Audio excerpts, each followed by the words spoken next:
warahmatullahi wabarakatuh. Alhamdulillah hamdan katsiran thayyiban barakan fihi ala kulli hal. Hamdan yuafi ni'amahu wa yukafi mazidah. Allahumma salli wa sallim wa barik wa 'azzim ala habibina wa syafi'ina wa qurrati a'yunina Muhammadin wa ala alihi wa sahbihi wa man walah. Rabbi shrah li sadri wa yassir li amri wahlul 'uqdatam min lisani yafqahu qawli wa saddid lisani wahdi qalbi bihaqqi sayyidina Muhammad sallallahu alaihi wasallam wa sahbihi wal ali amma ba'd. Alhamdulillah kita dipertemukan lagi oleh Allah Subhanahu wa taala dalam keadaan sehat walafiat. Semoga Allah menambah nikmatnya dengan diiringi taufik dan hidayah supaya kita selalu bisa beramal saleh dan taat kepada Allah Subhanahu wa taala. Alhamdulillah pula kita masih diperkenankan digerakkan hati kita, digerakkan badan kita, pendengaran kita, pandangan kita untuk bisa menjangkau sesuatu yang baik yang diridhai oleh Allah Subhanahu wa taala. Di antara apa yang dikatakan seseorang itu telah mendayagunakan anggota tubuhnya dengan baik, yang itu dikatakan sebagai bentuk syukur atas apa yang Allah anugerahkan dari nikmat-nikmat itu, maka dengan seseorang tadi mengarahkan pandangannya, mengarahkan pendengarannya, mengarahkan hatinya untuk mencari ilmu Allah Subhanahu wa taala. Ketika pandangannya mau melihat sesuatu yang diridhoi oleh Allah, yang diagungkan oleh Allah, yaitu ilmu, memandang para ulama, memandang orang-orang alim, memandang orang-orang saleh. Ketika dia punya telinga, telinganya digunakan sesuatu yang mendengarkan hal-hal yang baik, mendengarkan Al-Qur'anul Karim, mendengarkan hadis-hadis baginda Nabi Muhammad, mendengarkan ilmu-ilmu dan nasihat dari para ulama, maka ini juga termasuk kategori menjadikan apa yang dia punya dalam rangka bersyukur kepada Allah. Dia telah menunaikan betul-betul syukur kepada Allah. Itulah haknya ciptaan Allah yang Allah titipkan kepada kita. Ini semuanya titipan Allah. Pandangan titipan Allah yang suatu saat bisa tercabut. Tidak, barangkali kita sudah nanti berumur, ketika kita sudah berumur 70 tahun, 60 tahun, pandangan akan berubah. Yang dulu tajam bisa melihat mungkin sudah melemah. Banyak sekarang orang itu ketika umur-umur seperti itu, mereka menginginkan apa? Membaca Al-Quran. Mereka ingin datang ke masjid. Baru sadar akan nikmat itu tadi. Baru ingin dia mendekatkan diri kepada Allah. Namun kemana di masa mudanya dulu? Ketika Allah berikan mata yang kuat, dia tidak mau membaca Al-Quranul Karim, tidak membaca hadis-hadis baginda Nabi Muhammad, tidak membaca ilmu-ilmu yang Allah wariskan lewat para ulama. Ini suatu yang harus kita dari sekarang kita hati-hati dan kita jadikan nikmat ini kita jaga dengan apa? Dengan kita selalu mengarahkan kepada kebaikan. Itu, ya.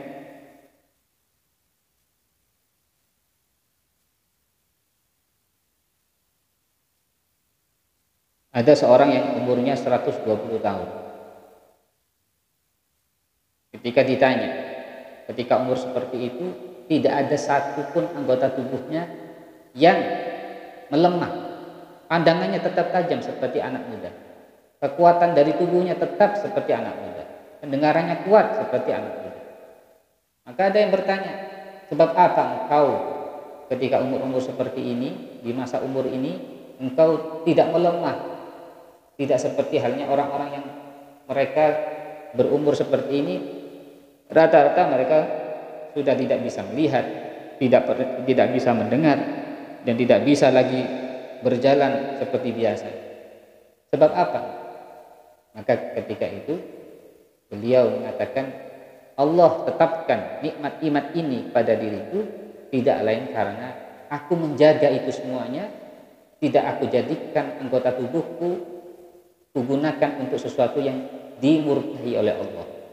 Tidak pernah kugunakan untuk bermaksiat kepada Allah. Maka ketika aku menjaga hal itu di masa mudaku, Allah akan menjaga. Dan aku yakin, dan sekarang buktinya Allah menjaga anggota tubuhku ketika tubuhku ini sudah tua. Aku mampu melihat tajam seperti halnya anak muda, sehingga aku bisa membaca tetap Al-Quranul Karim. Aku mampu kuat berjalan seperti anak muda, sehingga aku jadikan masa tuaku ini tetap untuk aku jalankan kakiku, tubuhku berada di tempat-tempat yang diridhoi oleh Allah. Inilah semulia-mulianya dan sebahagia-bahagianya orang yang berada di akhir umur. Kita tidak perlu menunggu masa umur kita ketika sudah tua. Namun yang paling menentu adalah di masa muda digunakan untuk apa? Maka di akhir tua itulah kita akan memetik hasil. Alhamdulillah. Marilah kita bersama-sama melanjutkan kajian kita dalam kitab fikih muamalah, yaitu kitab At-Tadhkiratus Sadidah yang dikarang oleh Habib Hasan bin Ahmad Al-Kaf, murid dari yang mulia guru kami Al-Habib Zain bin Ibrahim bin Smith dari kota Madinah. Moga-moga kitab ini, apa yang kita kaji, mendapatkan manfaat dan bersambung kepada guru kami, guru kita semuanya, sampai kepada para ulama amilin. Amin ya rabbal alamin.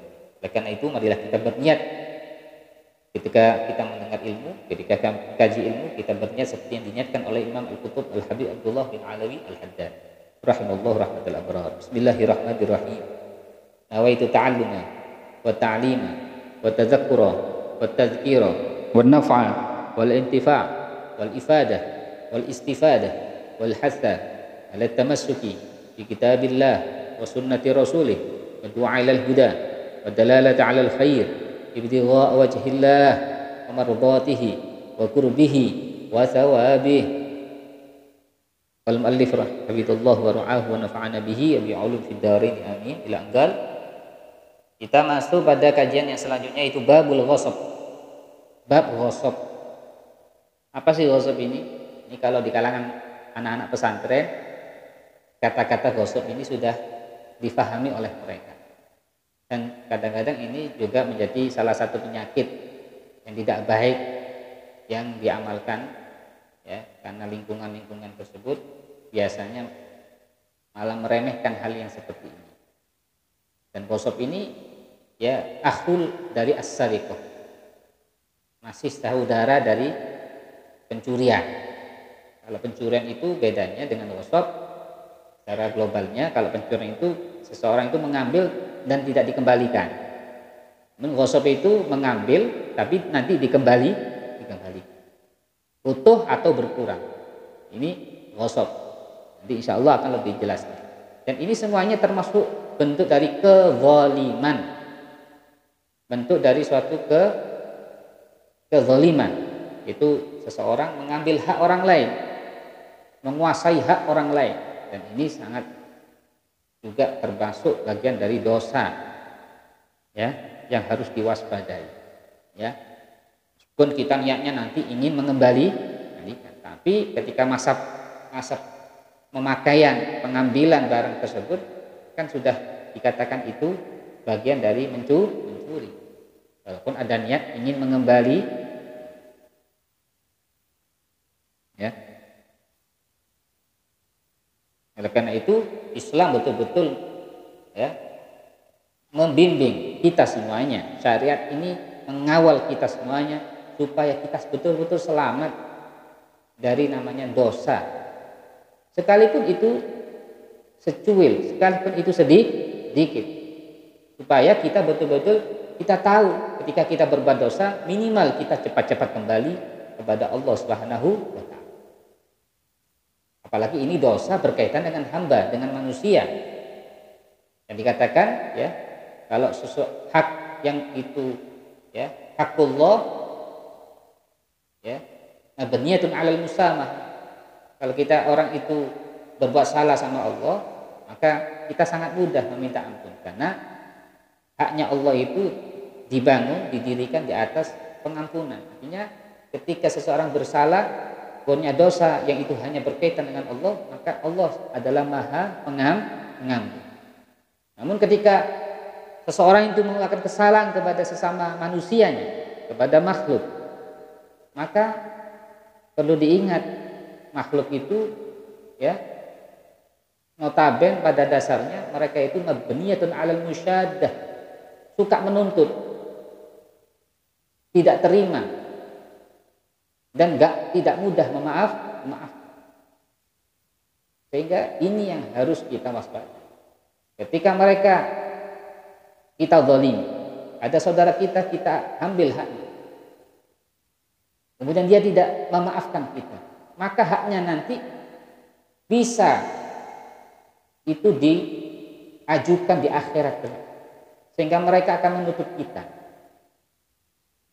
sehingga akhirnya ketika di akhirat kelak tidak ada yang pantas untuk kita berikan untuk menuntut, untuk mengembalikan ya suatu kezaliman kecuali dengan berupa membayar pahala dengan pahala yang kita punya.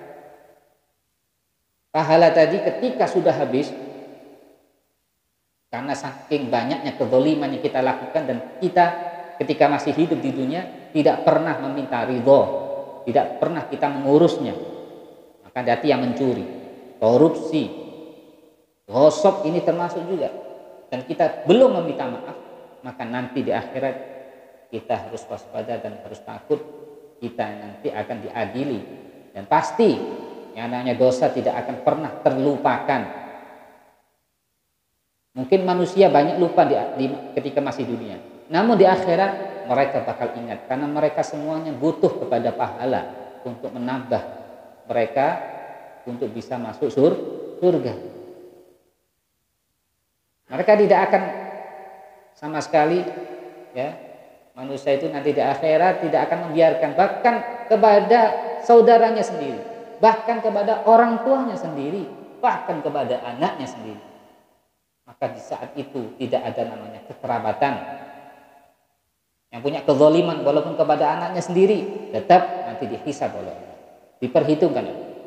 Kepada orang tuanya sendiri tetap diperhitungkan. Maka harus kita waspada. Banyak-banyaklah kita minta maaf kepada orang-orang yang bersangkutan ketika kita punya dosa sesama hamba ketika masih dunia, baik dengan berupa ucapan. Maka harus diwaspadai ketika suatu saat Rasulullah bertanya kepada para sahabat, ya ashabi, atadruna manil muflis? Hei sahabat-sahabatku, tahukah kalian siapakah orang yang merugi, orang yang bangkrut itu siapa? Maka para sahabat menjawab, al-muflisu indana man la dirhama lahu wala mata. Orang yang bangkrut menurut kami ya Rasulullah ya orang yang mereka itu tidak punya harta, tidak punya uang, itu orang bangkrut. La, kata Rasulullah, bukan itu yang aku maksudkan. Al-muflisuna min ummati, yang betul-betul dikatakan orang itu bangkrut dari kalangan umatku yang nanti mereka itu ya'ti yaumil qiyamah bi sholati wa siyamin wa zakatin, yang nanti pada hari kiamat ada seseorang yang membawa pahala sholatnya, membawa pahala zakatnya, membawa pahala dari puasa dan amal ibadah yang lainnya. Namun sangat disayangkan, faqad syatama hadza wa daraba hadza wa safaka dama hadza. Namun dia pernah di dunia, pernah dia ikut mencaci saudaranya, pernah dulu dia pernah memukul saudaranya, pernah dulu mengambil harta seseorang dari saudaranya, pernah dulu dia membunuh dari saudaranya, dan itu belum selesai di dunia. Maka di saat itulah di hari kiamat mereka semuanya diadili oleh Allah seadil-adilnya, sehingga mereka yang punya hak atas itu semuanya mereka menuntut kepada Allah Subhanahu wa taala. Maka orang-orang yang membawa pahala-pahala sholatnya, amal ibadah solehnya, ketika itu dimintai pertanggungjawaban, sehingga mereka tidak mampu mau bayar apa. Kalau dulu kita ngambil barang, maka kita sekarang tugasnya mengembalikan barang yang sama, kan enak itu Mas. Tapi kalau di sana tidak ada nilainya harta itu, dunia tidak ada nilainya, sehingga mereka akhirnya harus merelakan pahala amal soleh yang mereka lakukan ketika dunia dengan capek, sholatnya capek, dengan puasa yang penuh dahaga, dengan zakat yang mereka betul-betul usahakan jadi jerih payah, Hanya mereka dengan mudahnya merelakan karena pernah punya dosa sekarang. Diberikan. Ketika sudah diberikan, banyak masih ada orang yang meminta haknya kepada dia di akhirat. Sampai tidak tersisa orang tadi punya pahala lagi. Habis. Akhirnya ya Pak, sudah. Kalau sudah habis, ketika masih ada orang meminta haknya, kata Rasulullah, gimana ini? Orang ini pahalanya sudah habis. Maka kata Allah Ta'ala, berikan dosanya orang yang punya hak tadi kepada orang yang tersebut. Sehingga Pak, orang yang menuntut tadi ketika punya dosa diberikan kepada orang yang masih belum lunas haknya kepada manusia. Sehingga bukannya malah dia berkurang ya dosanya, malah bertambah dosa. Sehingga yang asalnya ditetapkan masuk surga gara-gara sebab punya tanggungan kepada manusia, punya hak kepada sesama manusia, akhirnya dia masuk neraka wal'iyadu billah min. Inilah orang-orang yang betul-betul dikatakan Rasulullah al-muflis, orang yang bangkrut. Di antara yang menyebabkan bangkrut ya ini, kita mungkin tidak sadar, meremehkan, kita pernah mengambil hak orang lain secuil apapun, walaupun itu hanya ya satu apa cuil, kita harus minta ya. Maka sampai dikisahkan ada orang dahulu, orang soleh ya. Terkenal dia dengan kesolehannya. Suatu saat meninggal. Ketika meninggal, ada salah satu dari keluarganya melihatnya dalam mimpi. Jika dalam mimpi itu ternyata orang yang dianggap ini orang soleh di dunia, dianggapnya ini ahli ibadah, nggak mungkin dia nggak masuk surga. Ini pasti dapat nikmat di akhirat. Ternyata terlihat dalam mimpi bergelut dengan api neraka, bergelut dengan siksa. Sampai ditanya di alam kuburnya itu dalam keadaan penuh siksa, kenapa kau sampai seperti ini? Kami mengiramu adalah orang baik. Kami dulu menganggapmu adalah orang yang salah satu orang yang mulia karena kebaikanmu dan kesolehan. Tapi kenapa kau seperti ini? Apakah jawab orang ini? Iya, aku tertimpa azab seperti ini gara-gara sesuatu yang aku remehkan dan aku tidak sangka-sangka. Karena ketika aku pernah hidup, aku pernah ya duduk di samping jalan, aku habis makan, kemudian ada orang yang lewat di depanku, orang yang habis memanggul ya, yang tengah memanggul kayu bakar, kayu dari hutan. Kemudian aku karena tertimpa makanan yang masih terselilit dia dalam gigiku, maka aku ambil tanpa meminta izin kepada orang tersebut, mengambil secuil dari kayu bakar yang sedang dibawa dan secuil. Kemudian aku gunakan tusuk gigi. Maka gara-gara sebab tusuk gigi tersebut, aku merasakan adabnya sampai hari ini di alam kubur. Aku masih merasakan akan siksanya karena sebab aku pernah mengambil hanya secuil dari batang tadi. Ini baru batang. Bagaimana kiranya kalau yang diambil itu bukan batang, yang dikira ada nilainya kan? Orang mau kalau ini berapa harganya, terus ambil aja. Ini nggak ada nilainya, tapi indallah, di sisi Allah ada nilainya. Apalagi orang yang barang sesuatu yang diambil tadi berupa harta. Bagaimana kita lihat kasus-kasus yang sekarang ini sangat-sangat menyeramkan. Mungkin orang bisa tertawa, terbahak-bahak ketika dia korupsi dengan senyuman, seakan-akan dia tidak pernah salah. Ya. Dan bahkan mungkin hanya dikurung hanya 6 bulan, dikurung hanya 1 tahun. Apakah itu selesai? Tidak. Jangan dianggap selesai. Apalagi yang dimakan, yang dilahap adalah hartanya milik rakyat. Itu yang sangat-sangat sulit untuk kita minta ridho. Maka kalau sekarang ada seseorang bertanya kepada ulama, Ustaz, dosa apa yang paling besar yang dilakukan umat orang di akhir zaman ini? Maka salah satu ustaz tadi mengatakan, yaitu orang korupsi uangnya rakyat. Duh, kok bisa begitu, Ustaz? Apa bedanya dengan mencuri barang orang lain? Kalau kita mencuri barang orang lain yang mana itu miliknya satu orang, masih mudah kita minta ridhonya menebusnya. Namun kalau yang kita ambil itu hartanya rakyat, mau kemana? Mau kita minta kembali kemana? Minta ridhonya kepada siapa? Tempatnya di mana kita bisa mengembalikan itu? Sangat sulit. Maka hati-hati mereka yang bekerja kepada rakyat, maka harus betul hati-hati. Karena boleh jadi yang kita makan itu ada sesuatu yang itu bukan hak kita yang kita wal'iyadzubillah min. Moga-moga Allah lindungi kita. Maka itu pertama kali jalan menuju Allah, seseorang tidak akan terhalangi bisa sampai kepada Allah. Yang pertama harus dilalui, caranya yang pertama kali adalah dengan memperhatikan asupan makanan yang masuk ke dalam tubuh. Ingin jadi orang baik, ingin jadi orang soleh, sangat mudah. Langkah yang pertama, yang paling pertama harus dapat adalah sesuatu yang masuk di dalam tubuh. Ini yang pertama kali. Ini yang akan mempengaruhi hati kita. Kita kok berat sholatnya, kok saya kok males ya, mau ibadah kok males, sholat kok males, mau begini kok males. Kenapa Ustaz? Maka ulama sudah banyak menjawab, itu salah satu yang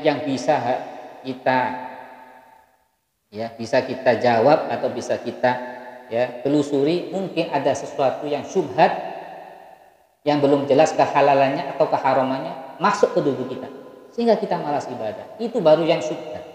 Bagaimana kalau kiranya itu yang haram? Karena setiap kullu lahmin nabata min haram fannaru aula bih. Setiap sesuatu yang haram, setiap daging yang tumbuh dari sesuatu yang haram, maka tidak ada yang lebih pantas kecuali orang itu mendapatkan neraka. Man akalal halal atau ajawarihu sya'aba. Seorang ulama besar Syahal At-Tusturi mengatakan, siapa yang makan sesuatu yang halal maka secara otomatis anggota tubuhnya akan tergerak untuk melakukan kebaikan, melakukan ketaatan kepada Allah, mau atau tidak mau. Pasti dia tidak akan mau dekat dengan yang tidak baik, tidak akan mau. Karena sudah otomatis makanan halal ini seperti menjaga tubuh ini untuk tidak mau dekat dengan yang haram. Namun man akalal harama, siapa yang makan sesuatu yang haram, asad jawarihuhu sya'a am'ad. Namun kalau yang dimakan adalah sesuatu yang haram, yang didapat adalah sesuatu yang haram atau dengan cara yang haram, pasti anggota tubuhnya akan bermaksiat kepada dirinya, kepada Allah, mau atau tidak Maka jangan salahkan ketika ada anak kita bandel, nakal, istri kita durhaka kepada kita. Mungkin salah satu penyebab yang paling terbesar adalah apa yang sudah kita berikan kepada mereka. Makanan yang haram mungkin, rizki yang haram mungkin zatnya halal, namun didapat dengan cara yang wal'iyadzubillah min Allah. Moga-moga Allah jaga kita semuanya. Ini harus ini permulaan supaya kita betul-betul waspada, karena ghosab ini jangan diremehkan. Maka harus kita pahami, ghosab di sini secara bahasa adalah akhdhus syai'i dzulman. Secara bahasa adalah mengambil sesuatu dengan cara yang zalim. Ada yang mengatakan definisi dari ghosab secara bahasa, mengambil sesuatu dengan cara zalim dan terang-terangan. Nggak pakai sembunyi-sembunyi. Kalau sembunyi kan mencuri namanya. Namun secara syariat, secara istilah yang lebih luas adalah istilahun ala hakil ghair, menguasai atas haknya orang lain tanpa didasari dengan kebenaran, secara kezaliman, secara zalim dan terang-terang. Jadi seseorang ketika menguasai milik orang lain tanpa didasari dengan kebenaran yang dibenarkan dalam syariat, maka itu dikatakan ghosab. Seperti menggunakan sandal orang lain tanpa izin, kan dia menguasai. menguasai sandal orang lain tanpa izinnya, tanpa dibenarkan dalam syariat, maka ini termasuk kategori ghosab, ya. Memasuki rumah orang lain tanpa izin itu juga termasuk ghosab, karena itu hak orang lain, terus kita lalui, kita secara sembrono.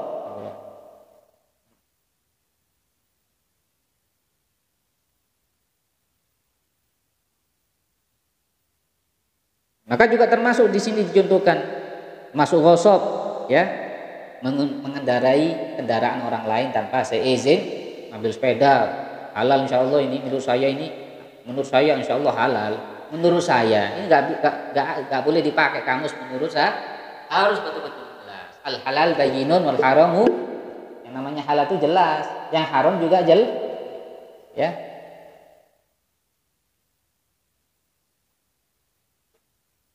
Juga di sini dicontohkan akhadha mawdi'a syakhsin, ya, yaitu ketika ada orang mengambil tempat seseorang yang mana orang tadi itu sudah terbiasa di dalam masjid.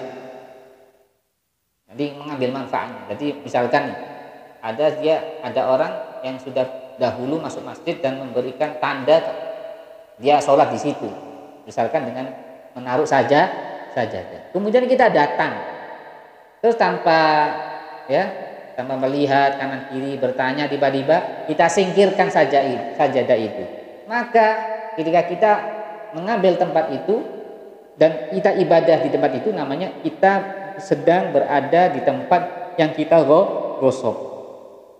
Sholatnya sah, tapi sholatnya tidak bernilai pahala. Sampai kapan ya? Sampai orang itu ridho. Maka hati-hati ya, masuk masjid ini harus sudah datang. Kecuali kalau itu memang umum, sajadah umum, ya beda. Ya, ada orang kan kadang-kadang ngasih sajadah dulu, kemudian orang itu ke kamar mandi, ya. Terus kita, ini punya siapa ini? Kita singkirkan. Terus kita sholat di situ. Akhirnya orang ini kembali, loh, mana sajadah saya dulu? Ini orang ngambil haknya saya. Maka gimana? Ini masuk ghosab. Ya. Perkara ghosab itu banyak, ya.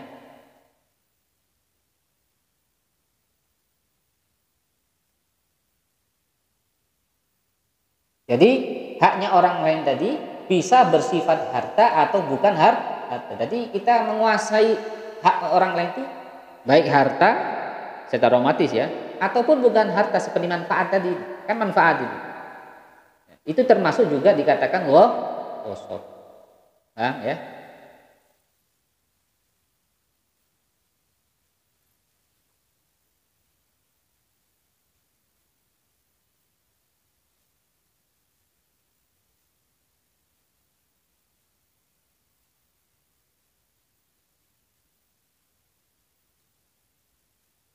Nah, termasuk ghosab juga di sini diterangkan hal-hal yang bersifat ikhtisos.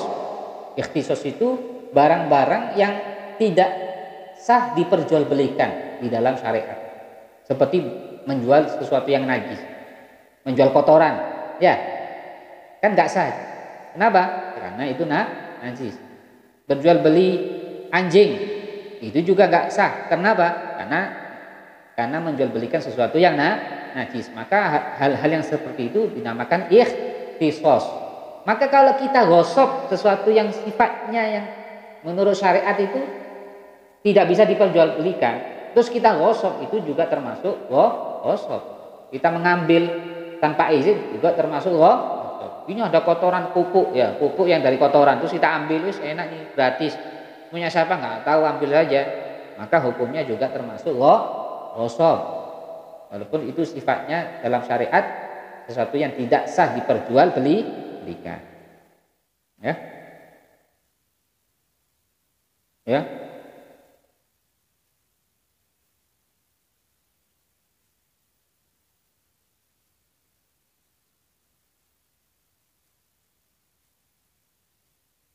Maka di sini hukum ghosab itu apa sih? Maka di sini haramun wa huwa minal kabair. Ya. Hukumnya ghosab itu haram dan termasuk dosa besar. Jangan dikira dosa kecil. Ya. Sekalipun harta yang digosok tadi nilainya sedikit, tidak bernilai bahkan, apalagi itu banyak. Ya.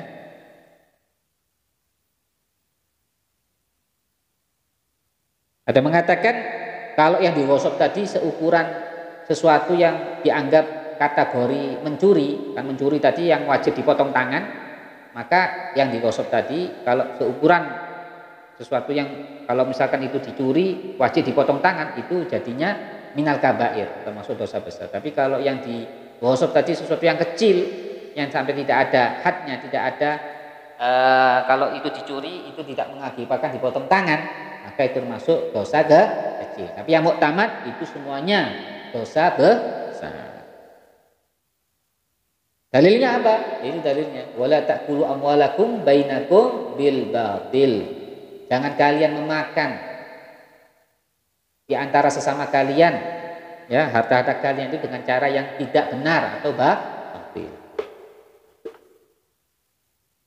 Dalam hadis disebutkan amwalukum alaikum haram wa likulli ghadirin liwa'un yaumal qiyamah. Ya. Harta-harta kalian atas diri kalian itu haram. Hanya kalau diambil oleh yang tidak benar dengan cara yang tidak benar itu haram. Setiap orang yang menipu, ya, nanti akan ada di situ tanda berupa bendera nanti pada hari kiamat. Ya. Jadi orang-orang yang menipu tadi nanti dikalungkan sesuatu tanda. Oh, ini ada tanda-tandanya. Oh, nanti ini ya sudah orang menipu, orang mencuri, ada tandanya nanti di akhirat kelak. Ya, auzubillahi min. Dalam hadis disebutkan man zalama qida shibrin al-ardi tuwiqahu min sab'i aradin. Allah. Siapa yang zalim akan satu tengkil, apa bahasa Indonesianya tengkil? Satu tengkil, ya. Siapa yang zalim satu tengkil dari tanah. Jadi misalkan ngambil tanah, menyerobot tanah, walaupun hanya satu tengkil gini. Ya. Seukuran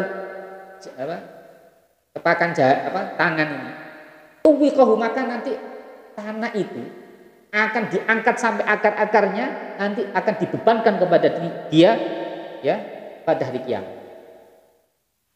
Jadi tanahnya mesak ini, itu sampai dibongkar di hari kiamat, ukurannya sampai 7 lapis bumi, diangkat, dikalungkan kepada dia. Siapa yang mampu? Kuat. Wallahu a'lam, sudah itu antara azab, ya, dari kezaliman. Ya, kalau kita mengambil harta atau makanya hati-hati kalau kita mungkin menyerobot tanah atau kita bangun rumah, ya, kadang-kadang kita ngambil tak apa-apa wis, hanya sejengkal loh, hanya 1 senti aja. Jangan, lebih baik dikurangi. Membatasi itu lebih baik mengurangi hak milik kita daripada sampai melebihi dari batas milik orang, ya. Jangan dipas-pasno, repot kalau dipasno, ya. Kalau dipasno takut itu nantinya akan melebihi orang lain. Kalaupun sudah kelewat terus kita minta izin dulu, Mbak, ini ternyata ini pas saya bangun saya nggak sadar ini pas kena, mungkin ada sedikit-sedikit masuk ke area tanahnya sampean. Gimana nih? Saya minta ridhonya. Kalau Anda berkenan, saya minta ridhonya. Kalau Anda nggak berkenan, Anda berapa yang harus saya bayar? Karena sudah mungkin kena itu tadi. Harus begitu. Karena urusannya bukan sekarang. Mungkin kita nggak terasa sekarang, tapi di akhirat kelak orang itu bakal melek. Ibarat ini keuntungan, gitu loh. Ya, kalau di sini kan keuntungan berupa duit. Tapi kalau di akhirat berupa apa? Pahala. Oh, ini saya bisa masuk surga di gara-gara ini. Tak ambil ya pahala ini. Ini pahalanya, ini haknya saya dari orang lain, tak ambil pahala. Ini kesempatan di akhirat seperti itu. Ya, auzubillah min. Ini harus kita waspadai, ya. Hati-hatilah untuk berwasop, walaupun hanya kecil sifatnya, walaupun dari teman kita. Kecuali ada dasar di mana teman kita tadi mengatakan, "Wis, kamu boleh memakai, ya, milik saya kapanpun walaupun saya tidak ada, nggak usah menunggu izin saya, ambil pakai aja, ambil saja. Ini nggak apa-apa. Kalau sudah ada izin seperti itu enak. Makanya harus pinter-pinter ya. Misalkan ini terus ya aku minta izinnya, kalau sama nggak ada saya pakai ya, gitu caranya ya. Apalagi kayak orang-orang biasa berada di pondok pesantren atau di kalangan sekolah atau di instansi ya, ini harus pakai pemberlakuan seperti itu ya, saling meridhoi dan memberikan izin secara secara jelas, supaya tidak ada di situ namanya gosip, praktek gosip ya. Enak kalau ada pemiliknya, kalau nggak tahu pemiliknya gimana? Ya kalau nggak ada pemiliknya ya ini repot, meminta maaf kepada siapa ya. Kita gosok tapi nggak tahu ini milik siapa, kan repot. Hati-hati ya. Allah alam. Pertanyaan. Bagaimana jika ada orang yang menggunakan tanah yang tidak jelas asal usulnya untuk rumah atau yang lain? Kalau tanah itu memang tidak ada orang yang menghidupkannya, nanti insya Allah ada pembahasan Ihya'ul Mawad, menghidupkan tanah yang mati, artinya tidak ada pemilik. Kalau memang itu nggak ada pemiliknya, seperti memang di gunung, di hutan, kan nggak ada pemilik. Siapa yang bisa membabat alas di situ ya itulah pemiliknya, kan dulu begitu asalnya ya. Nah, itu silakan nggak apa-apa. Tapi kalau itu masih selama ada kemungkinan ada milik orang, ya maka wajib kita meminta izin. Misalkan atau dia sudah berusaha, ini kayaknya nggak ada, sudah yakin. Terus akhirnya kita kalau sudah yakin nggak ada pemiliknya, memang ini tanah yang mati, tanah yang nggak punya pemilik, ya maka kita boleh memakainya. Namun ketika terjadi sesuatu di kemudian hari, misalkan ada pemilik itu yang rumah yang Saman pakai itu berada, yang Saman bangun itu berada di tanah saya. Buktinya ini ada buktinya betul. Kita wajib tidak. Wajib. Maka kita tidak masuk gosok. Namun kalau kita tanpa cara seperti itu ya harus gosok. Tiba-tiba kita berada di ini apa itu? Tempatnya sepi, ini nggak ada orang, berada di pelosok, terus langsung bangun langsung bangun rumah. Ya ini ya kan sekarang jarang mungkin, jarang seperti itu ya. Maka harus ada, kan ada ciri-cirinya ya, paham ya? Harus nggak bisa seperti mudah seperti itu, harus betul-betul dipertanyakan ini ada yang pemiliknya apa tidak, baru nanti boleh membangun sesuatu di atas tanah tersebut. Ya, kalau sudah kedahuluan, ya kalau memang yang pemiliknya tidak terima tuh, saya nggak ridho pokoknya kalau karena itu berada di tanah saya, harus bongkar ya sudah, harus bongkar. Mau dia mau, kalau masih bisa dinego silakan, nanti berarti itu sebagai kompensasi, artinya istilahnya menebus sesuatu yang pernah kita lakukan. Ini kalau sudah itu selesai di akhirat nggak ada tanggungan, dicatat sampai di akhir karena sudah menuntaskannya ketika masih di dunia. Itu cara-caranya seperti itu. Paham ya?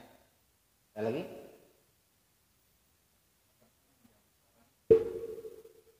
Batas meminjam barang tidak ada batasan ya, sampai ini berapa hari. Makanya kan ini pembahasan sudah dari kemarin ya, di babil ariyah, pinjam meminjam. Dalam bab minjam itu kan mesti ada akad di situ kan. Akadnya nanti kan jelas otomatis, biasanya kan mesti ada di situ berapa hari, ada waktu-waktu ya. Kecuali kalau memang si pemilik tadi mengatakan ya kamu tak kasih pinjam HP ini sampai kamu bosan ya, ini nggak ada ukuran waktu, dan itu masuk babil ariyah. Haram menggunakan. Kalau sudah dibatasi hanya seminggu, terus setelah seminggu masih kita pakai, maka berarti kita menggosok. Itu masuk babul gosok. Ketika sudah pada batasannya, terus kita masih memakainya, itu masuk babul gosok.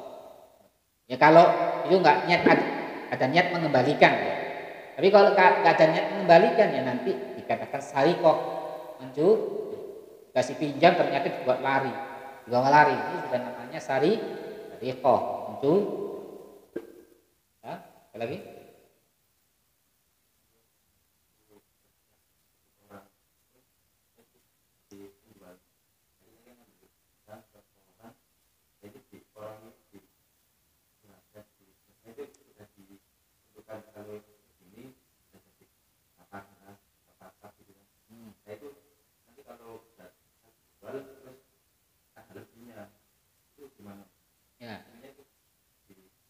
maka begini, itu kan sering terjadi ya, kita kerja sama orang ya sudah dikasih ketentuan, jadi ini harus dijual, misalkan dijual harganya sekian ya, maka tidak boleh bagi kita yang sebagai buruh atau pekerja anak buah di situ, maka kita nggak boleh menjual lebih dari itu tanpa seizin dari bos.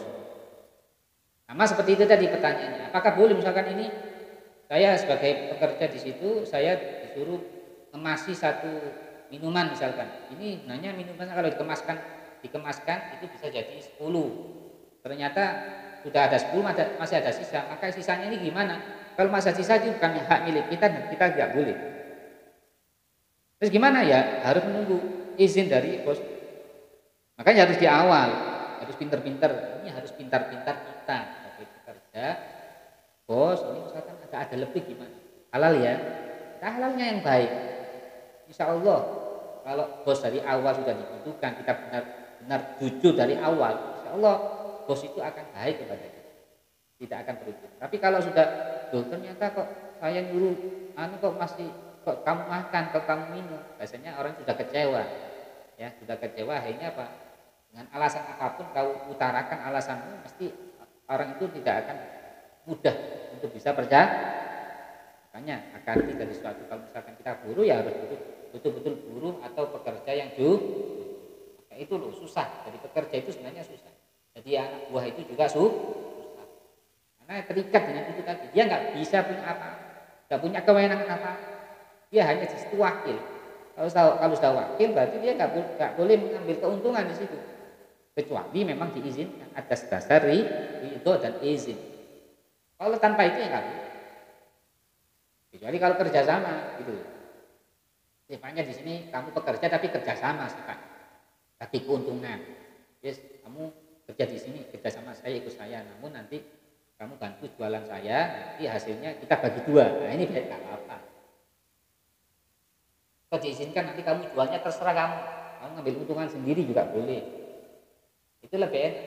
Atau kita minta izin nanti saya boleh nggak ya saya jual lebih dari yang bos kasih harga kepada kita, sedikit aja ya, buat saya masuk kantong atau dompet saya untuk buat bensin.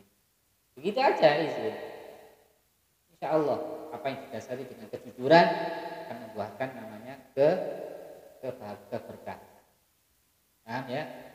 Apapun yang tidak didasari dengan kejujuran pasti tidak akan membuahkan berkah. Itu lebih penting daripada nominal yang banyak. Gak ada baiknya nominal banyak tapi gak ada keberkahan. Alhamdulillah min. Jelas? Oke.